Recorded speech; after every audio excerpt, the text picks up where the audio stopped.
Bienvenue, dans cette vidéo je vais t'expliquer comment écrire un programme en Python qui permet, si je te donne une suite, de déterminer à partir de quel moment les termes de cette suite ils vont franchir un certain seuil. On lit l'énoncé. U de n est défini pour tout entier naturel n par U de n plus 1 égale 2un et U0 égale moins 2. Donc on voit qu'on a une suite définie par récurrence. Déterminer les valeurs de n pour lesquelles U de n supérieur ou égal à moins 10 000. Alors avant de commencer à rédiger le programme Python, juste pour se représenter notre situation, donc on fait un graphique en ordonnée un et en abscisse n. U0 vaut moins 2, donc en U0 on est en moins 2. Ensuite U de n plus 1 égale 2un, donc U1 va valoir 2 fois moins 2, donc moins 4. On descend. Ensuite U2 il va valoir 2 fois U1, donc 2 fois moins 4, moins 8. On descend. Et puis on va descendre comme ça, ainsi de suite, moins 16, moins 32, etc., etc. Et on va descendre, descendre, descendre, descendre. Et puis il y a un moment où on va franchir le seuil de moins 10 000. Donc là, c'est pas à l'échelle, hein. Le seuil, bien sûr, il serait bien en dessous sur mon schéma, mais au bout d'un moment, on va franchir ce seuil. Et la question qu'on nous pose, eh bien, c'est quelles sont les valeurs de n pour lesquelles U de n reste au-dessus de moins 10 000. Donc c'est-à-dire, on veut savoir quelles sont les valeurs de n, là, qui sont au-dessus du seuil. Eh bien, regardons le programme Python qui va nous permettre de calculer quelles sont ces valeurs. Le voici. Alors, première ligne, def calcul. Là, je crée une fonction, et ma fonction, je l'appelle calcul. Ces deux premières instructions, ici, elles nous disent qu'on crée une variable qu'on appelle n et une autre variable qu'on appelle u. Alors, je vais les marquer ici, n et u. Alors, n, en fait, dans mon énoncé, ça va correspondre au n que j'ai en indice. Ok? Donc, je marque ici que ça correspond à n. Bon, c'est facile, c'est la même chose. U, ça va correspondre à mes termes. Ça va correspondre en fait à U de n. Donc la variable U, en fait, elle représente mes termes U de n. Je ne l'appelle pas U de n parce que en Python, forcément, je ne peux pas écrire des écritures avec un petit indice comme ça, donc j'écris simplement U. Alors, pour l'instant, on est à l'étape 0.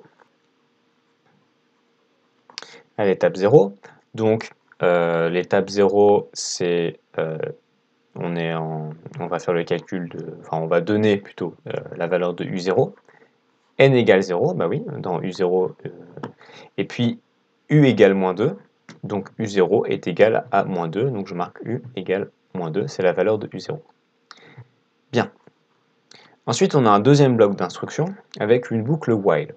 Donc notre boucle while, elle va exécuter les deux instructions qui sont là, et elle va le faire une fois, deux fois, trois fois, quatre fois, un certain nombre de fois. Elle va le faire tant que cette condition est respectée.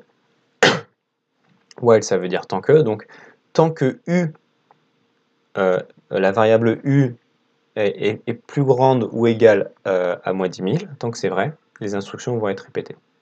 Alors, on va voir si elle va nous faire est-ce qu'elle va nous faire une première étape, est-ce qu'elle va les exécuter une première fois. Elle va vérifier si cette condition est vraie ou pas, et U, pour l'instant, il vaut moins 2. Moins 2, c'est plus grand que moins 10 000. Donc, la condition est vérifiée, du coup, ces deux instructions vont être exécutées. Alors, n va prendre la valeur n plus 1. N valait 0, donc n plus 1, ça fait 1, donc n vaut maintenant 1. Et U va prendre la valeur U étoile 2, c'est-à-dire U fois 2. Eh bien, U valait moins 2, donc U fois 2, ça va faire moins 2 fois 2, ça va faire moins 4. Et donc, ça, c'est la valeur de U1. Ensuite, la boucle va vérifier si la condition est toujours respectée. Est-ce que U est plus grand ou égal à moins 10 000? Bah oui, moins 4, c'est plus grand que moins 10 000, donc la condition est respectée. On refait un tour de boucle. Donc, on exécute la première instruction. On est donc au deuxième tour de boucle. Première instruction, n égale n plus 1. N valait 1, donc n plus 1, maintenant, ça va faire 2. Du coup, U vaut U fois 2. U valait moins 4, donc U fois 2, ça va faire moins 4 fois 2, donc ça va faire moins 16. moins 8, pardon. Moins 8. Et donc ça, c'est la valeur de U2. Etc., etc., etc. Et puis à un moment, notre programme, il va faire un calcul et il va franchir la limite.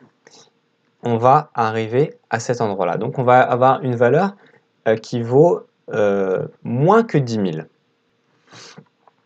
Et donc à cette dernière étape, alors je ne sais pas laquelle c'est, donc je vais mettre un point rouge pour dire que c'est une étape qui va arriver à un moment. U va prendre une valeur qui sera inférieure à moins 10 000.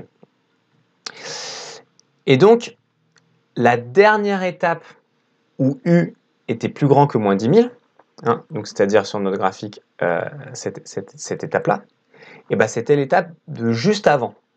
Et donc c'est pour ça que à la fin, notre programme, l'instruction return, ne va pas retourner le nombre n, mais le nombre n-1, puisque à cette étape, on est allé un peu trop loin, il faut revenir à la valeur de n juste avant, la dernière où on était au-dessus de moins 10 000.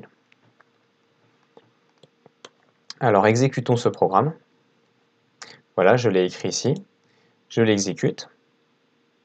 Maintenant, je vais dans la console et j'appelle mon programme et il me renvoie la valeur 12. C'est-à-dire que la réponse à mon problème, c'est que on va l'écrire après exécution. Les valeurs de n pour lesquelles u de n est supérieur ou égal à moins 10 000, ce sont les valeurs